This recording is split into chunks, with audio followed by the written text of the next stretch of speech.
Hello friends, जैसा कि आप सभी को पता है कि हमारी पॉलिटिकल साइंस की एक सीरीज चल रही है। उसमें हमने लास्ट लेक्चर में डिस्कस किया था कि दल बदल क्या होता है, मीनिंग क्या है दल बदल का, और दल बदल के पीछे क्या रीज़न है। यानी कि भारतीय राजनीति में किस तरीके से, खाली हम ये नहीं कह सकते कि भारतीय राजनीति में दल बदल की समस्याएं अलग अलग कंट्री में जैसे कि कोई भी शासन व्यवस्था हो, खासकर लोकतांत्रिक शासन व्यवस्था, उसमें दल बदल की एक प्रमुख समस्या को देखने को मिलती है।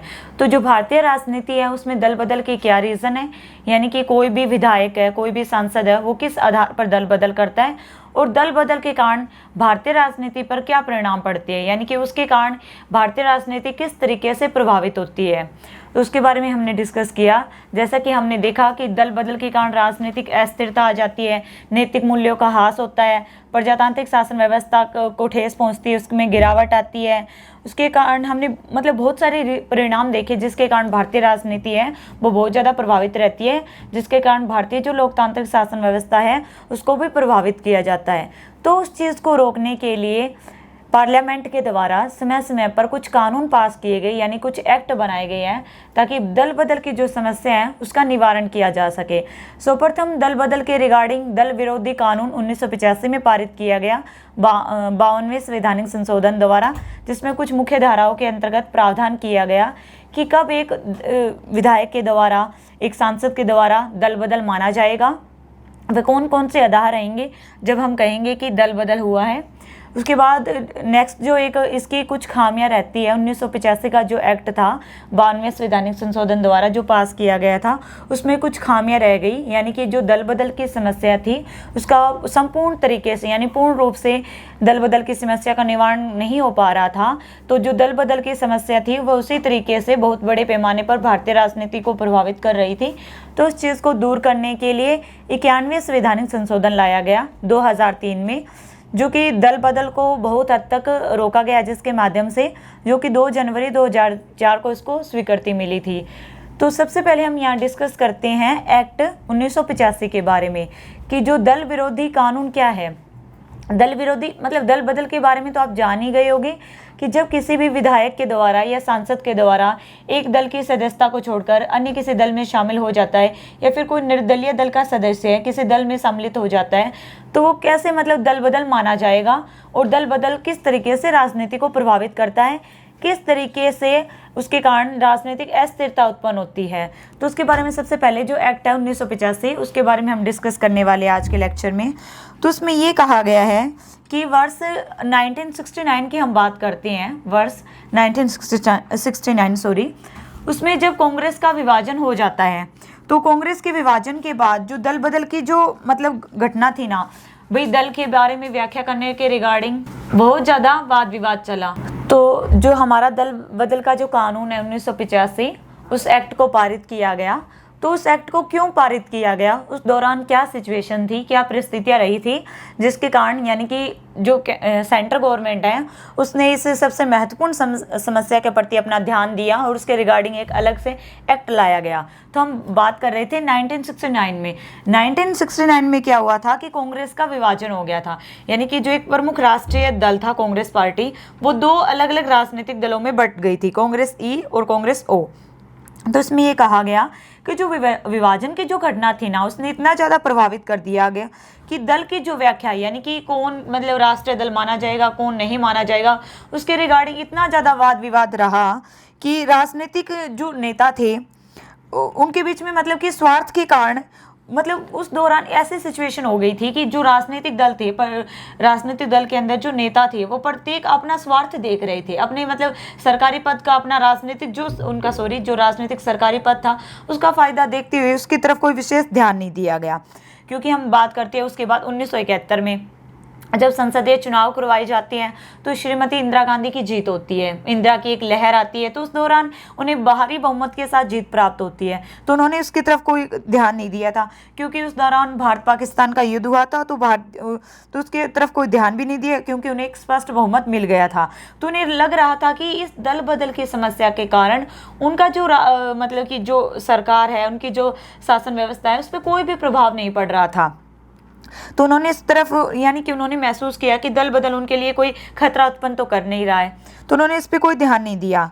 फिर 1977 में हम देखते हैं कि जब लोकसभा के चुनाव होते हैं तो पार्टी की एक जबरदस्त हार होती है। तो इस हार को देखते हुए जनता पार्टी शासन में आती है। उसने दल बदल पर मतलब रोक लगाने का वादा जो किया था कि ये जो दल बदल की समस्या थी इतने बड़े पैमाने पर फैल रही थी, इस चीज़ को रोकने के लिए उन्होंने जो अपने घोषणा पत्र में जो वादा किया था उसी चीज़ को पूरा करते हुए उन्होंने कानून बनाना जरूरी समझा। और 1978 में जो मोर्ची देसाई थे ने उन्होंने दल बदल से रिगार्डिंग एक कानून भी संसद में क्या किया गया था, पेश किया गया था। परंतु मतलब इस पर विरोध भाई अन्य पार्टियों के द्वारा इस पर विरोध किए जाने पर कोई खास ध्यान नहीं दिया गया था। परंतु 1985 की बात करते हैं, 92वें संवैधानिक संशोधन द्वारा फरवरी 1985 में दल विरोधी कानून पास किया गया।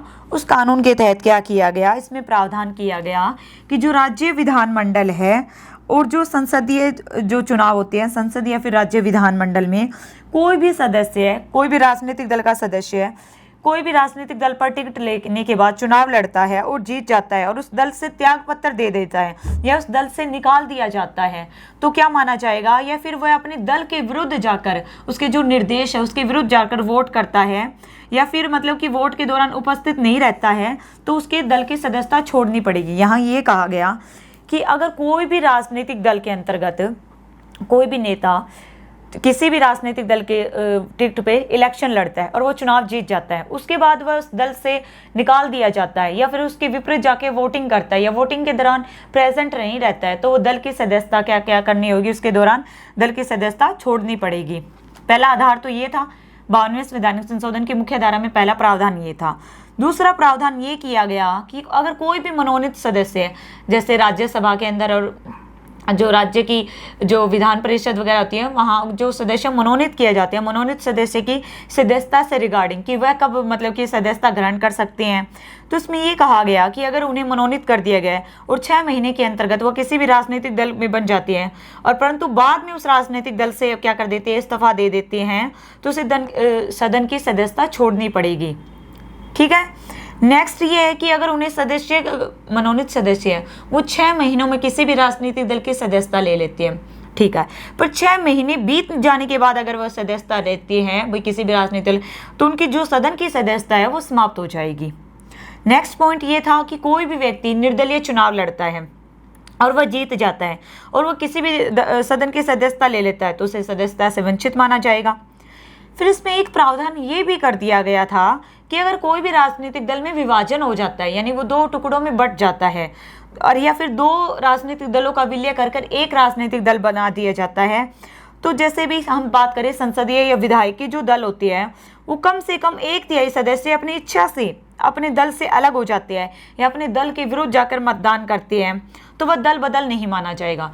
यानी कि 2 राजनीतिक दलों से एक दल बनना और कुछ राजनीतिक दल के सदस्यों द्वारा जो 1/3 जिनकी संख्या हो वो दल बदल करती है, तो वो दल बदल नहीं माना जाएगा।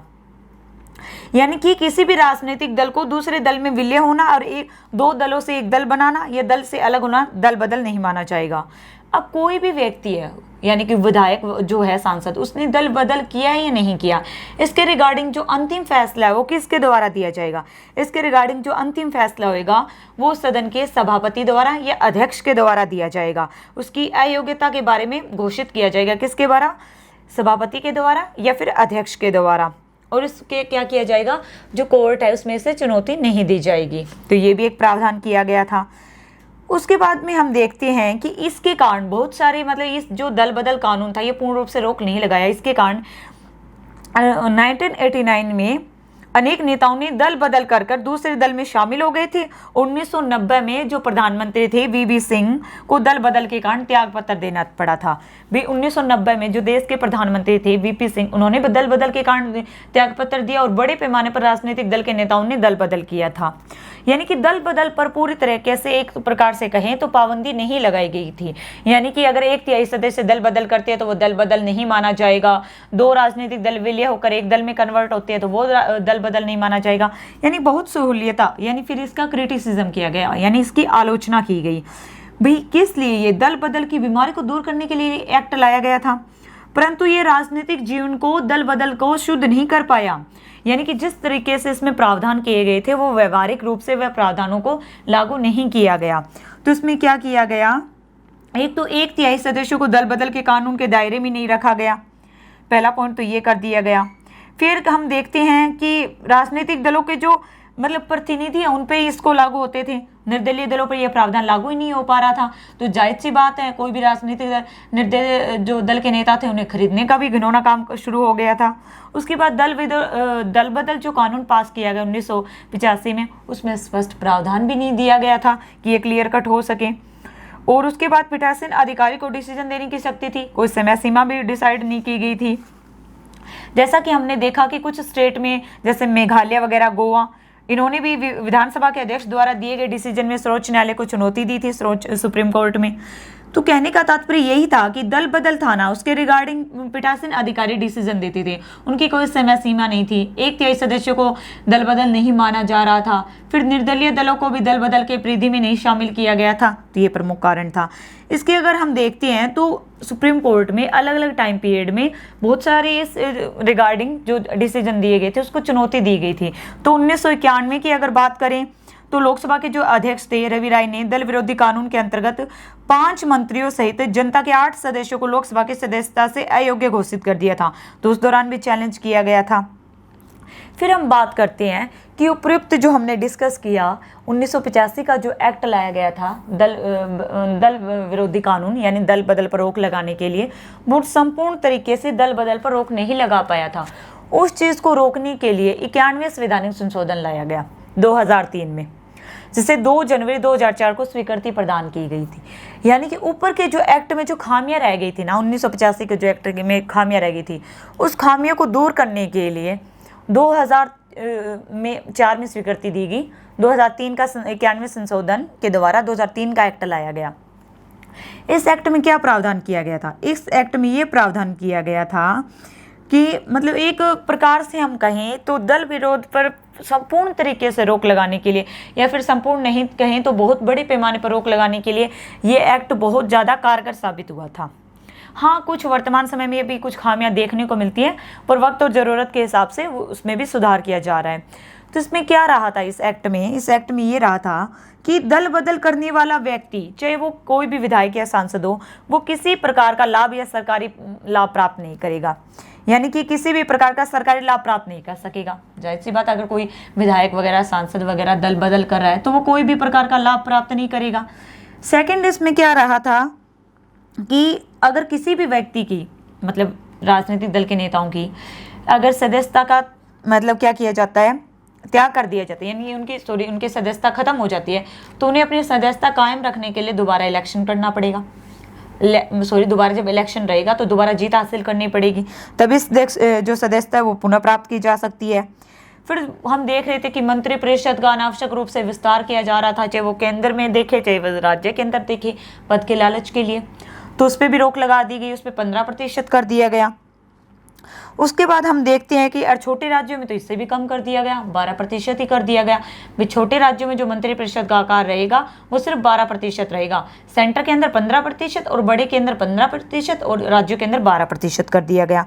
उसके बाद इसमें ये कहा गया कि अगर किसी भी स्टेट के अंतर्गत मंत्री परिषद का आकार 15% से ज़्यादा है ना, तो 6 महीने के बाद, इस एक्ट के लागू होने के 6 महीने के बाद उसे 15% किया जाएगा।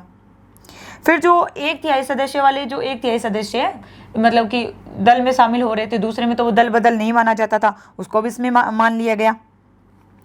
उसके बाद हम देखते हैं भाई ये जो एक्ट लाया गया था, ये संशोधन जो किया गया था संवैधानिक संशोधन के द्वारा, 91वें संवैधानिक संशोधन द्वारा 2003 में, दलीय जो निरंकुशता थी दल बदल की, उसमें जो वृद्धि हो रही थी उस पर एक विचार किया गया था।